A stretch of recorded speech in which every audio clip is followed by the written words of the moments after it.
Hello दोस्तों, नमस्कार। अभी की सबसे बड़ी खबर आ रही है, जहां पर अमेरिका में हिंदू मंदिरों पर हमले जारी। अब कैलिफोर्निया के मंदिर में बहुत बड़ी तोड़फोड़, प्रधानमंत्री मोदी के खिलाफ आपत्तिजनक बातें व हिंदुओं वापस जाओगे लिखे नारे। दोस्तों तो वहीं बताएंगे, बांग्लादेश की सेना में शुरू हुआ इस्लामीकरण, अब हिजाब में नजर आएंगी बांग्लादेश की महिला सैनिक। दोस्तों तो वहीं भारत से पंगा लेकर बुरा फंसा बांग्लादेश, जोड़ने लगा भारत के सामने हाथ। बताएंगे क्या है कारण। तो वहीं ताइवान स्ट्रेट में जापान ने उतारा अपना विध्वंसक युद्धपोत, चीन की सेना के उड़े होश। अब होगी आर पार की लड़ाई। एक से एक बड़ी खबर बताने वाले हैं, बस आप वीडियो के अंत तक बने रहेगा। और खबरों में आगे बढ़ने से पहले देश भारत का पुरजोर समर्थन करते तो वीडियो को लाइक करके, चैनल को सब्सक्राइब करके, बेल आइकन दबा के कमेंट में जय हिंद अवश्य कहिएगा। बात करें पहली बड़ी खबर की, जहां अमेरिका में हिंदू मंदिरों पर हमले लगातार जारी। फिर अब कैलिफोर्निया के मंदिर में तोड़फोड़ की खबर आ रही है। प्रधानमंत्री मोदी के खिलाफ आपत्तिजनक बातें व हिंदुओं वापस जाओ जैसे लिखे हैं नारे। बता दें, अमेरिका में हिंदू धर्मस्थलों पर हमले रुकने का नाम नहीं ले रहे। न्यूयॉर्क के बाद अब कैलिफोर्निया के सैक्रामेंटो काउंटी में स्थित स्वामी नारायण मंदिर को निशाना बनाया गया है। बुधवार को मंदिर की दीवारों पर हिंदू विरोधी नारे लिखे गए, जिनमें हिंदुओं वापस जाओ और प्रधानमंत्री नरेंद्र मोदी के खिलाफ आपत्तिजनक बातें शामिल थी। तो वहीं स्थानीय अधिकारियों के मुताबिक उपद्रवियों ने मंदिर से जुड़ी पाइपलाइन भी काट दी। इस घटना के बाद मंदिर के अंदर बाहर स्थिति तनावपूर्ण बन गया है और ये पिछले 10 दिनों में दूसरी बार है जब हिंदू मंदिर पर इस तरह का हमला हुआ है। इससे पहले न्यूयॉर्क के स्वामी नारायण मंदिर में भी ऐसी ही घटना सामने आई थी, जहां तोड़फोड़ के साथ साथ नफरत भरे नारे लिखे गए थे। जी हां, वेब्स पब्लिक अफेयर्स ने सोशल मीडिया प्लेटफॉर्म एक्स पर इस घटना की निंदा करते हुए लिखा कि बीते 10 दिनों में न्यूयॉर्क, सैक्रामेंटो और सीए क्षेत्र ने हमारे मंदिरों को निशाना बनाया गया है। संगठन ने हिंदू विरोधी हमलों पर चिंता जताई और इसे अपवित्र करने की कोशिश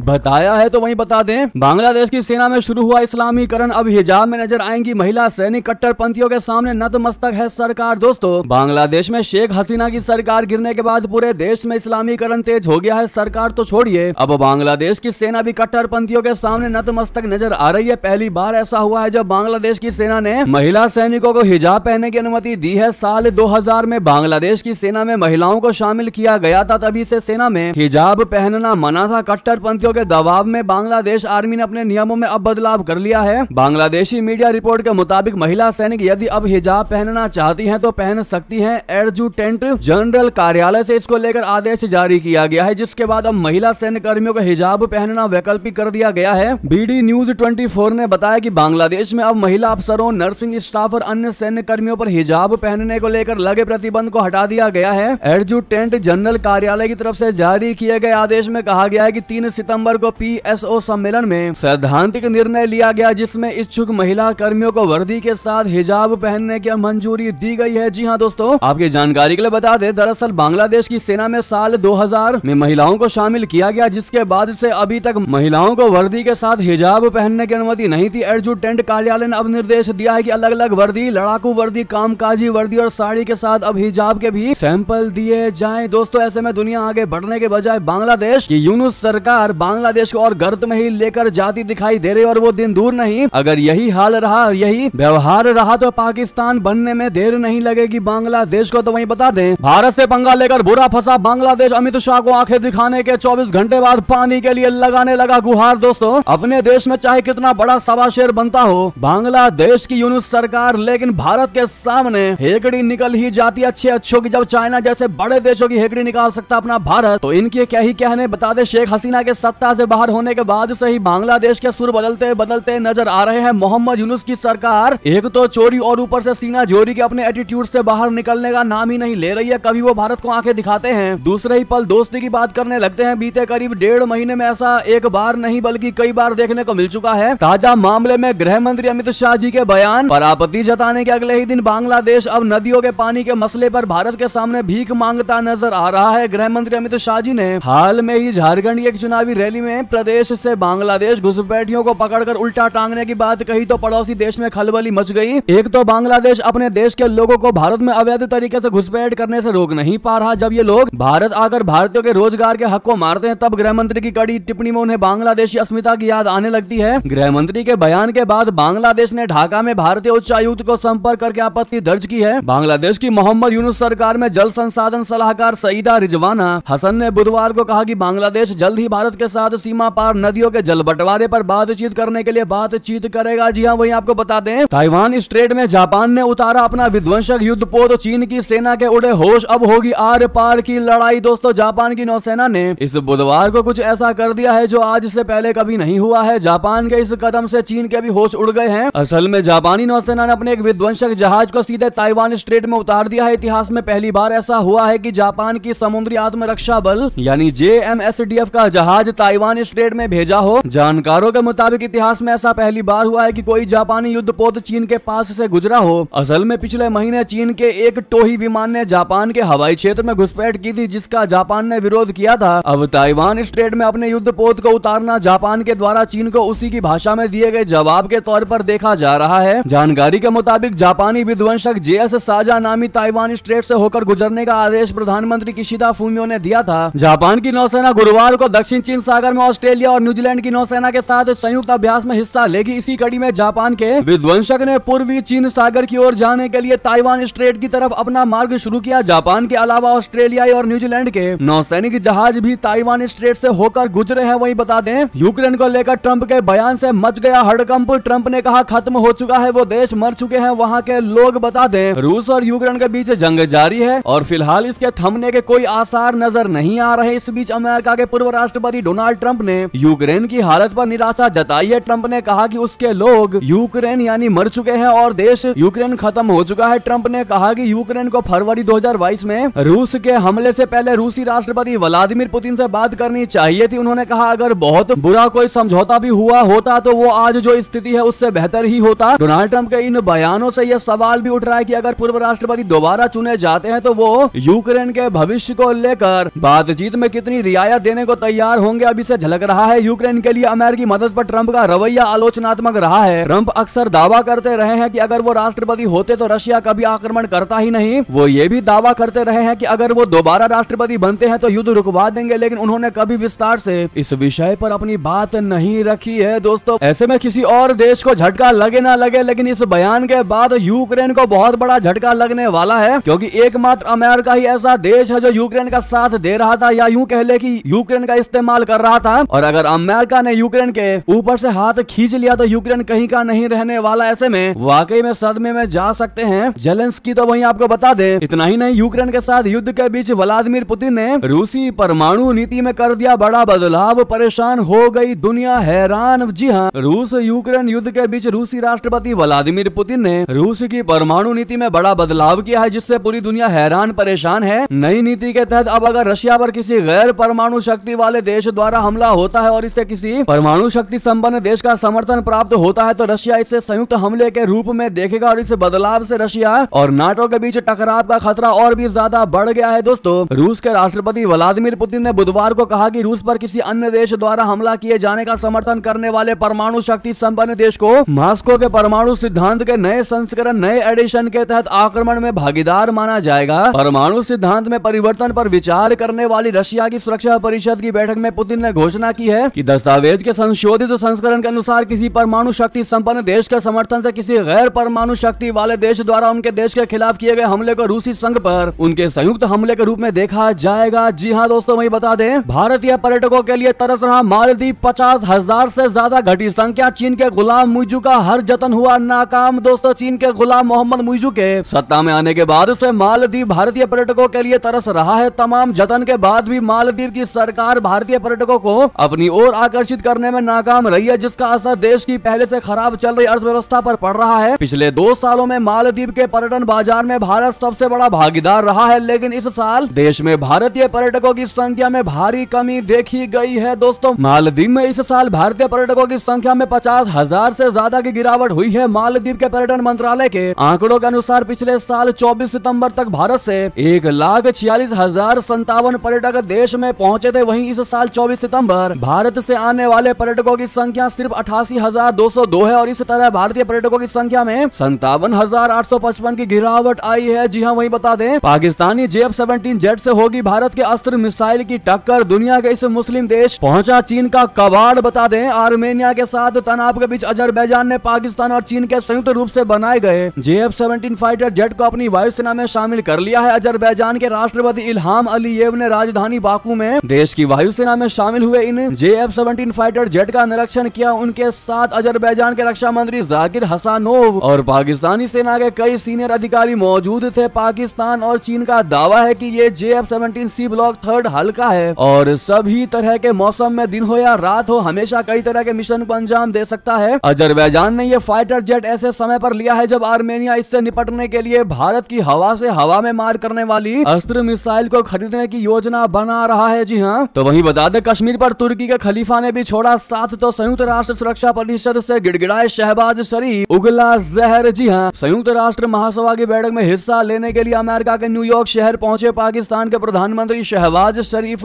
ने कश्मीर को लेकर सुरक्षा परिषद से हस्तक्षेप की गुहार लगाई है। पाकिस्तान के बार बार गिड़गिड़ाने के बाद भी संयुक्त राष्ट्र के कोई एक्शन न लेने पर बौखलाए शहबाज शरीफ ने कहा है कि सुरक्षा परिषद जम्मू कश्मीर को लेकर चल रहे विवाद को अब ज्यादा अनदेखा नहीं कर सकती है। शहबाज ने दावा किया है कि कश्मीर विवाद वैश्विक शांति और सुरक्षा के लिए खतरा है। शहबाज शरीफ का यह बयान ऐसे समय पर आया है जब पाकिस्तान कश्मीर मुद्दे को लेकर संयुक्त राष्ट्र में अकेला पड़ गया है। इससे पहले तुर्की के राष्ट्रपति एर्दोगन ने भी कई साल बाद कश्मीर का मुद्दा संयुक्त राष्ट्र महासभा में दिए अपने वार्षिक भाषण में ना उठाकर अपने इस्लामिक भाई पाकिस्तान को झटका दे दिया था। शहबाज शरीफ ने सुरक्षा परिषद से यह भी आरोप लगाया कि भारत की ओर से कश्मीरी लोगों के मूलभूत अधिकारों का उल्लंघन किया जा रहा है। तो वहीं बता दें चीन के साथ रिश्ते बहुत ही ज्यादा खराब। जी हाँ, सच कबूल जयशंकर ने चेताया दुनिया पर भी पड़ेगा इसका असर। दोस्तों, गलवान घाटी में हिंसक झड़प को हुए 4 साल से ज्यादा का वक्त गुजर गया, तब से भारत और चीन के बीच LAC पर तनाव है। विदेश मंत्री जयशंकर भी बेहिचक के कबूल कर रहे हैं कि भारत चीन संबंध काफी खराब है, इतने खराब है कि शायद ये दुनिया के भविष्य को प्रभावित करेगा। अमेरिका में एक थिंक टैंक के कार्यक्रम में जयशंकर जी ने कहा कि दुनिया बहुध्रुवीय हो इसके लिए जरूरी है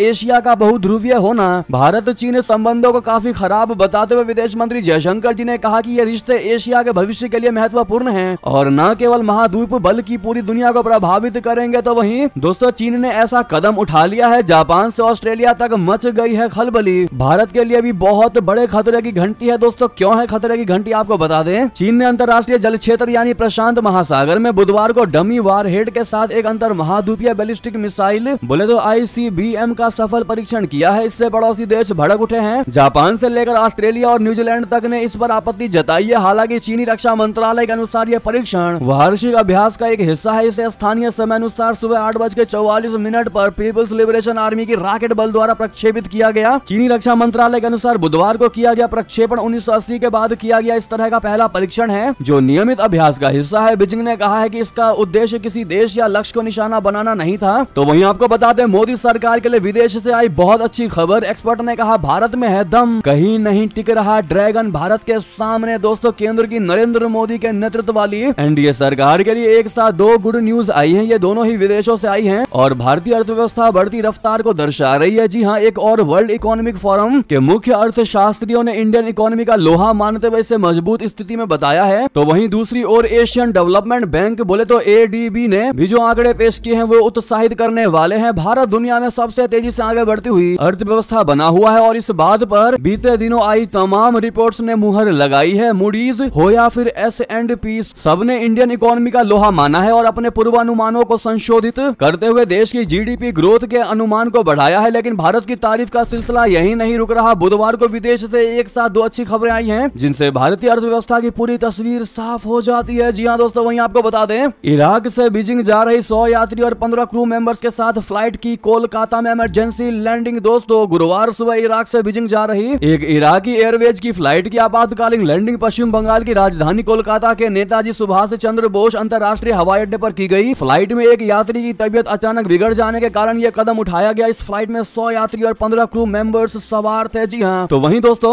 ये थी की सारी बड़ी खबरें। आपको हमारी खबर कैसी लगी? आशा करता हूँ बहुत अच्छी लगी होगी। थोड़ी भी अच्छी लगी तो वीडियो को लाइक करके चैनल को सब्सक्राइब करके बेल आइकन दबा के कमेंट में जय हिंद अवश्य कह दीजिएगा। और दोस्तों लगे हाथ तो वीडियो को शेयर करना मत भूलिएगा। व्हाट्सएप, फेसबुक, ट्विटर पर मिलते हैं अगली बड़ी खबर में। बहुत बहुत धन्यवाद। जय हिंद, जय भारत।